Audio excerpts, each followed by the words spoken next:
김민재는 10세 팀에서나 할 법한 수비를 했다. 맨시티 레전드 무차별 호평. 수비수라면 원래 위치로 복귀하며 볼의 위치를 살펴야 해. 김민재가 좋은 활약을 펼치고도 호평을 받았다. 민해는 3일 한국 시간 영국 버밍엄 빌라파크에서 열린 아스톤 빌라와의 2024-25 시즌 유럽 축구연맹 챔피언스리그 리그 페이지 2차전에서 0-1로 패했다. 뱅상 콤파니 감독 체제에서 핵심 수비수로 활약하고 있는 김민재는 이날도 다요 우파메카노와 함께 스타팅 멤버로 그라운드를 밟았다.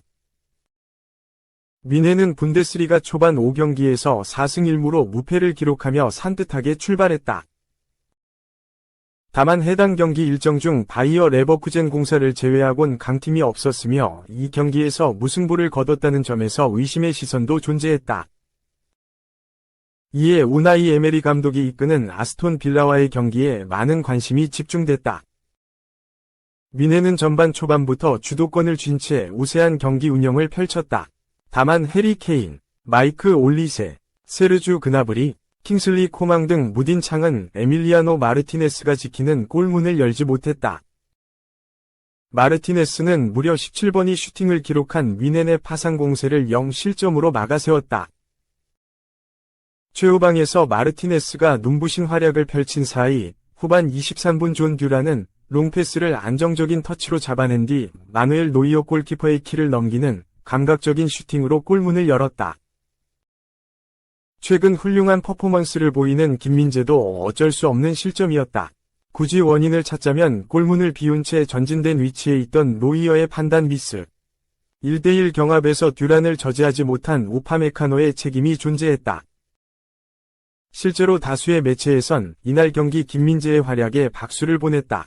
영국 매체 스카이 스포츠는 김민재에게 팀 내 최고 평점인 2점을 부여했다. 민해에선 요주와 키미이만이 김민재와 같은 점수를 받았다. 주로 김민재에게 다소 인색한 평가를 내리던 빌트도 민해 선수단 가운데 가장 높은 평점 3점을 줬다. 그럼에도 김민재의 활약을 호평한 이가 있다. 바로 과거 잉글랜드 대표팀과 맨체스터 시티에서 활약한 수비수 마이카 리차즈이다.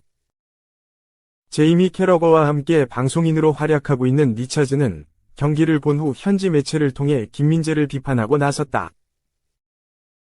그는 실점 장면을 언급하며 김민재는 상대가 역습을 진행하고 있는데 수비라인으로 복귀하며 하프라인 부근부터 공을 확인하지 않았다고 말했다. 이어 수비수라면 반드시 원래 포지션으로 돌아오며 볼의 위치를 살펴야 한다. 이는 마치 10세 이하 유소년팀 선수에서나 할 이야기이다 고 덧붙였다. 2. 김민재 향한 억가. 민헨 단장. 저번 수비수가 아니라 GK 문제. 억가의 바이에른 민헨 단장이 직접 반박에 나섰다.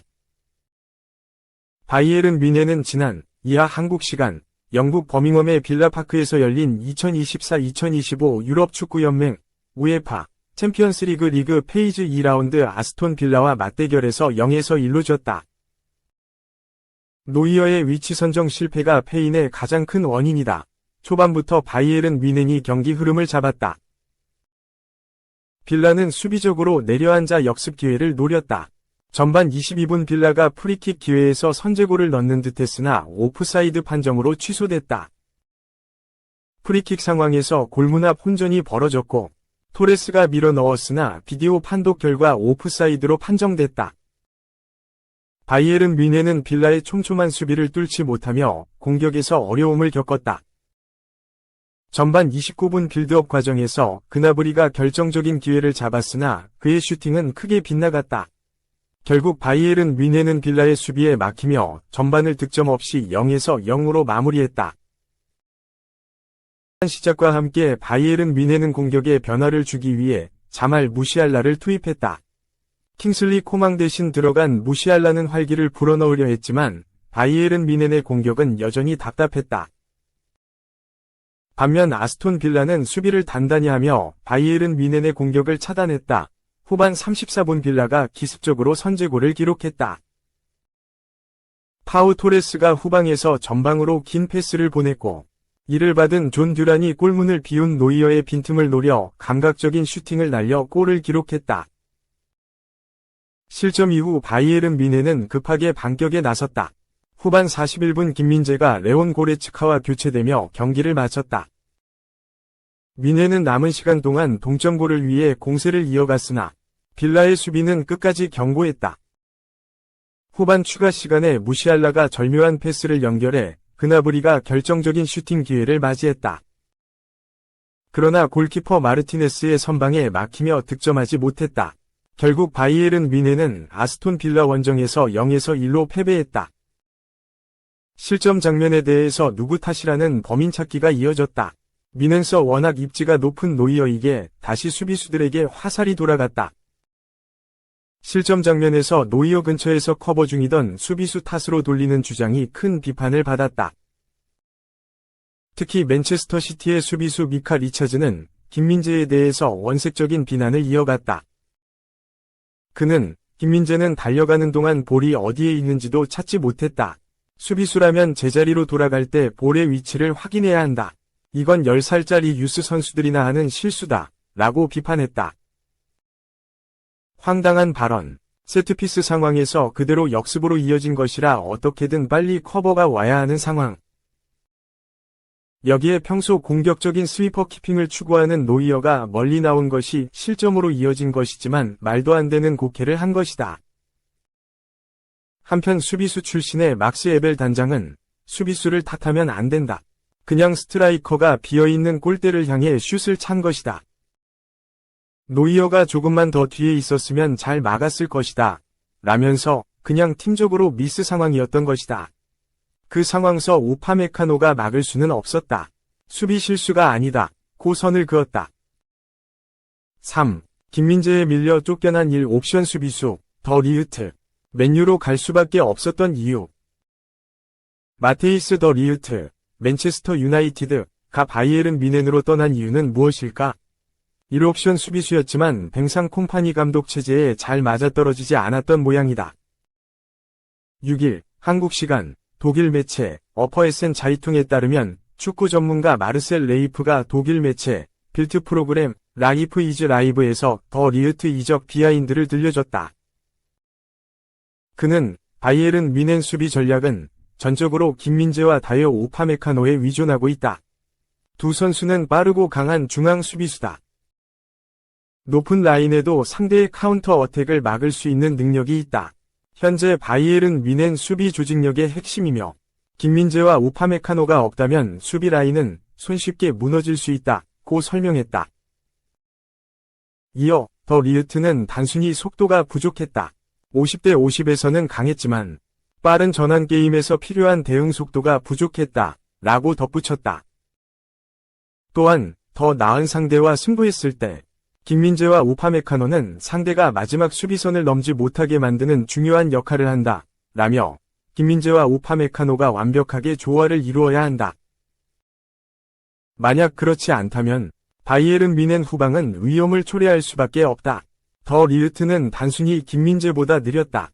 이것은 바이에른 뮌헨이 더 리흐트를 더는 신뢰하지 않는 결정적인 이유. 라고 밝혔다. 맨유는 지난 8월 구단 공식 홈페이지를 통해 더 리흐트 영입을 발표했다. 그는 등번호 4번을 부여받았다. 더 리흐트의 계약 기간은 1년 연장 옵션이 포함된 5년 계약이다. 아약스와 유벤투스를 거쳐 2022에서 23시즌 바이에른 뮌헨에 합류한 더 리흐트는 뛰어난 신체 조건과 지능적인 수비를 통해 안정감을 불어넣는 수비수다. 후방 빌드업을 진두지휘하는 패스와 시야가 좋다. 지난 시즌에는 초반에는 비중이 줄어들었다. 김민재가 합류했기 때문이다. 토마스 투엘 감독은 김민재와 다요 우파메카노를 선발 라인업에 올리면서 더 리흐트를 명단에서 제외했다.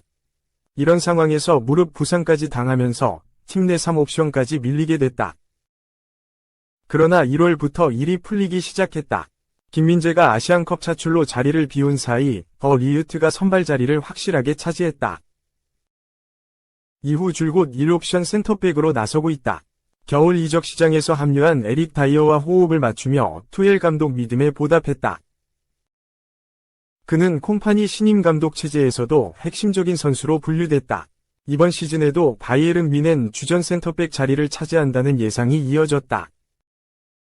하지만 1옵션 수비수 더 리흐트가 방출 명단에 이름을 올리게 됐다.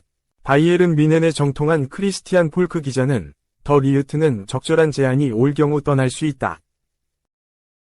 그가 거액의 연봉 1600만 유로를 받고 있기 때문이다. 라고 전했다. 구단 임원들은 더 리흐트의 약한 발과 거액의 연봉에 부담을 느낀 듯했다. 그를 원하는 메뉴와 빠르게 협상에 나선 이유였다. 콤파니 감독은 공격적으로 움직이길 원한다. 기다리기보다 다가가서 공을 빼앗는 수비를 선호한다. 특히 그는 펩 과르디올라, 맨체스터 시티 감독과 마찬가지로 점유율을 확보하기 위해 수비 라인을 높게 끌어올린다. 수비 라인을 높이는 기반은 중앙 수비수의 스피드인데 현재 바이에른 뮌헨 중앙 수비수 4명 중에선 김민재가 가장 스피드가 빠르다고 평가받으며 다요 우파메카노가 뒤를 잇는다. 빌드는 콤파니의 축구 철학은 과르디올라와 유사하다. 지배력과 점유 축구, 후방 빌드업, 많은 이동, 인버티드 풀백, 골키퍼의 빌드업, 가담 등이 바이에른 뮌헨에 완벽하게 어울린다. 또 콤파니는 훌륭한 커뮤니케이터이자 젊은 선수들의 지지자로 간주된다. 그것이 바이에른 뮌헨에서도 기대하는 바다. 일반적으로 콤파니는 선수들과 좋은 관계를 유지하고 있다. 이는 바이에른 뮌헨의 복잡한 라커룸에서 중요하다고 분석했다. 이러한 적극적이고 공격적인 수비에 능한 선수가 바로 김민재다. 그가 나폴리에서 활동량 넘치는 수비와 빠른 스피드로 세리에 A 최고의 수비수의 이름을 올렸다. 따라서 콤파니 감독은 김민재와 우파메카노에게 높은 신뢰감을 드러냈고 입지가 좁아진 더 리흐트는 떠날 수밖에 없었다. 더 리흐트는 맨유로 이적하면서 에릭 텐 하흐 감독과 재회하게 됐다. 맨유는 단단한 수비 조직력이 필요했던 팀이다. 강력한 피지컬과 뛰어난 공중 장악 능력으로 안정적인 후방 지킴이를 기대할 수 있게 됐다. 물론 속도 문제는 여전히 약점으로 지적되고 있다. 올 시즌 맨유 유니폼을 입고 더 리흐트는 8경기서 1골을 기록 중이다. 프리미어리그 6경기 중 선발로 4경기에 출전했다.